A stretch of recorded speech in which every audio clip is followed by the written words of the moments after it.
Hello வணக்கம், இது உங்கள் சிவி ஜோன். எல்லாரும் எப்படி இருக்கீங்க? இப்போ பார்த்தீங்கன்னா லைவில் ஒரு பயங்கரமான சம்பவம். அதாவது இந்த சீசன் 8 முடிகிற தருவாயில் இருக்குது. இன்னும் ஒரு 2-3 வாரம் தான். அதுக்கப்புறம் இந்த பிக் பாஸ் சீசன் 8 இழுத்து போட்டு ஒரு பெரிய பூட்டை போட்டு மூட போகிறாங்க. அதுக்கு முன்னாடி இந்த பிக் பாஸ் 8 டைட்டில் வினராக யார் வரப்போகிறாங்கன்றது ஒரு பெரிய எதிர்பார்ப்பை கிளப்பியிருக்கு. அது மட்டும் இல்லாமல் டைட்டில் வினராக ஏற்கனவே முத்துக்குமரன் தான் வரப்போகிறார் அப்படின்ற மாதிரி மக்களோட ஓட்டு சொன்னாலும் உள்ளே இருக்கிற ஆட்கள் ஒரு சில பேர் முத்துக்குமரனை காலி பண்ணுறதுக்கு நிறைய விஷயங்கள் பண்ணுறாங்க. அதில் ஒருத்தர் ஜாக்லின் இன்றைக்கி வந்துட்டு ஒரு சம்பவத்தை பண்ணுறாப்புல அதை முன்கூட்டியே அனலைசைஸ் பண்ணி வச்சுருக்காரு நம்ம பால் முத்துக்குமரன். பயங்கரமாக இருந்துச்சு. இப்போ ஒரு கான்வர்சேஷன் நடந்துச்சு. அதாவது எல்லாருக்கிட்டையும் பெட்டியை பற்றி பேசி அவங்க மனசுக்குள்ள ஒரு ஆசையை தூண்டினார் நம்ம முத்துக்குமரன். கொஞ்சம் நேரத்துக்கு முன்னாடி அந்த வீடியோ பார்த்துருப்பீங்க. நான் 22 லட்சம் வந்தால் எடுத்துருவேன்னு சொல்லிட்டு ஒரு ஆசையை தூண்டினார். அதுக்கப்புறம் எல்லாரையும் பேச வச்சார். ஒருத்தங்களும் 15 சொல்லிட்டு வந்தாங்க. 15, 16, 20 அப்படின்ட்டு எல்லோரும் இப்போ பெட்டி மயக்கத்தில் கொண்டு வந்துட்டார். ஒரு சில பேர் பெட்டி மேலே எனக்கு ஆசை இல்லை அப்படின்னு சொன்னாங்க. அவங்கள மட்டும் கரெக்டாக புஷ்டார். இப்போது தீபக்கும் அதில் மாட்டிட்டார். பட் இருந்தாலும் தீபக் ஒரு வலையை விரிச்சார். என் அண்ணன் அந்த பெட்டியை எடுக்க மாட்டாப்புல, எடுத்தார்னா ஒரே ஒரு ரீசன் தான், அதை நான் சொல்ல மாட்டேன் அப்படின்னு இவரும் சொல்கிறாரு, ஜாக்லின்னு சொல்கிறாங்க. அவரும் மண்டே ஆட்டுறாரு.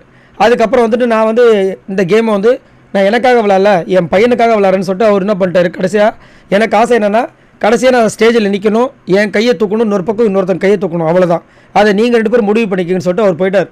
ஸோ தீபக்கோட ஆசை பெட்டியில் இல்லை, அவர் ஸ்டேஜில் இருக்க போகிறாருன்ட்டு. சரி, அடுத்தது இப்போ ஜாக்லின் என்ன பண்ணுறாங்க, முத்துக்குமரை பார்த்து சொல்கிறாங்க, முத்து நான் ஒன்று யோசிக்கிறேன், நான் யோசிக்கிறது தான் நீ யோசிக்கிறியான்னு எனக்கு தெரியல, ஆனால் நான் உன்னோட கேமை காலி பண்ணுறோன்னு எனக்கு தோணுது, உனக்கு தோணுதா அப்படின்ற மாதிரி ஒரு விஷயத்தை வைக்கிறாங்க. அப்போ நம்மால் சிரிக்கிறார், ஒரு சிரிப்பு. ஓ அப்படியா அப்படின்ட்டு. அதுக்கப்புறமும் என்ன சொல்கிறாங்கன்னா, ஆனால் நான் ஒன்று பண்ணுறேன்னு சொன்னால இப்போது அதை நான் நம்புகிறேன், அதுதான் கரெக்டுன்ற மாதிரி ஒரு விஷயத்தை வைக்கிறாங்க. அப்போ முத்து சொல்லிட்டார், அம்மா நீ இப்போ இல்லை, ஒரு 3 நாளுக்கு முன்னாடியே அதை ஆரம்பிச்சிட்டேன், அது மட்டும் இல்லாமல் அதை தீவிரப்படுத்திக்கிட்டு இருக்க, லெட் சி ஆன் த ஸ்டேஜ்ன்றார்.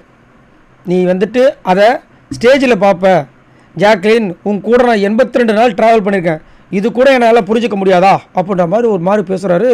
பயங்கரமாக இருக்குது. இதை வேறு பிஜிஎம் வேறு போட்டு விட்டாங்க, டான்ட்டு.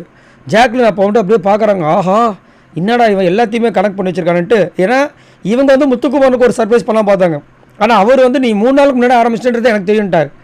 அப்போது ஜாக்லின் சொல்கிறாங்க, அவ்வளோ கூட இல்லைனா நீ எப்படி என் கூட விளையாடுற முத்து, அப்புறம் எதுக்கு என்னை நீ காம்படிட்டர் சொல்கிற அப்படின்னும் போது முத்து சொல்கிறாரு, அதனால தான் நான் உன் கூட விளையாடிட்டுருக்கேன், நீ இந்த மாதிரி பண்ணி நீ என் கூட நீ என்ன செஞ்சிட்ருக்குன்னு நினச்சிட்ருக்க, நீ செஞ்சிட்டே இருக்கணும், நீ என் பக்கத்தில் இருக்கணும், அப்போ தான் நீ என்ன பண்ணுறதை நான் நோட் பண்ண முடியும், அதனால உன் கூட விளையாடிட்டு இருக்குன்னு அவர் வைக்கிறாரு. அப்பு அதுக்கப்புறம் ஒன்று சொல்கிறார், ஒன்று சொல்கிறனால நோட் பண்ணிக்கோ, மோஸ்ட் இம்பார்ட்டன்ட் திங்க் என்னென்னா, உன்னால் அவ்வளோ ஈஸியாக என்னை சாய்ச்சிட முடியாது, அது அந்த அளவுக்கு ஈஸியும் கிடையாது அப்படின்போது அவங்க பார்க்கலாமா அப்படின்றாங்க.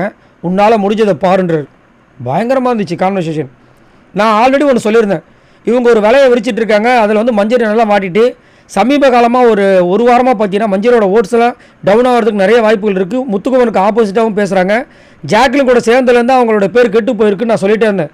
இப்போ தெரியுது மஞ்சளோட கேம் ஸ்பாயில் ஆகிறதுக்கு முக்கிய காரணமே ஜாக்லின் ஒரு கேமை கொடுத்து மஞ்சரி அப்படியே அந்த டாப்லேருந்து வெளியே எடுத்துறதுக்கு, ப்ளஸ் பெட்டி எடுத்துகிட்டு ஓடுறதுக்கு. ஏன்னா இங்கே சொல்கிறாங்க, மஞ்சரி எப்போ அந்த பெட்டி எடுப்பானா அவளால் ஃபஸ்ட்லேருந்து அந்த டாப் 5க்குள்ளே வர முடியாதுன்னு தோணுச்சுன்னா அந்த பெட்டி எடுக்கிறதுக்கு தயாராகிடுவா அப்படின்ற மாதிரி அவங்க ஒரு கருத்தை வைக்கிறாங்க. ஸோ எல்லாமே கால்குலேஷன் போட்டு வச்சுருக்காங்க முத்துவும் ஜாக்லினும்.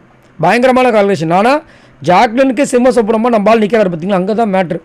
ஆனால் அவர் பேசும்போது நானே கொஞ்சம் மறந்துட்டேன்னா, அது எப்பயுமே பணிவாக பேசுகிறாள், இப்போ இந்த மாதிரி ஒரு மேக்ஸ் பயங்கரமாக ஒரு விஷயத்த சொல்கிறாரு அப்படின்ற மாதிரி இருந்துச்சு. ஸோ கண்டிப்பாக இதுக்கப்புறம் வேறு மாதிரி வெறுத்தனமாக இருக்க போகுது. சார் நீங்கள் உங்களோட கருத்து சொல்லுங்கள். அது மட்டும் இல்லாமல் பணப்பெட்டி யார் எடுக்க போகிறாங்க, இந்த பிக் பாஸ் சீசன் 8 டைட்டில் யார் வின் பண்ண போகிறாங்க நீங்கள் நினைக்கிறீங்க? என்ன கேட்டிங்கன்னா, ஃபஸ்ட்டு வின்னராக முத்துக்குமரனும், ரன்னராக நம்மளோட ஜாக்லினும், 3வது தீபக்கும் வரப்போகிறார் அப்படின்ற மாதிரி தோணுது. உங்களோட கருத்துக்களை சொல்லுங்கள். பாய் நண்பர்களே.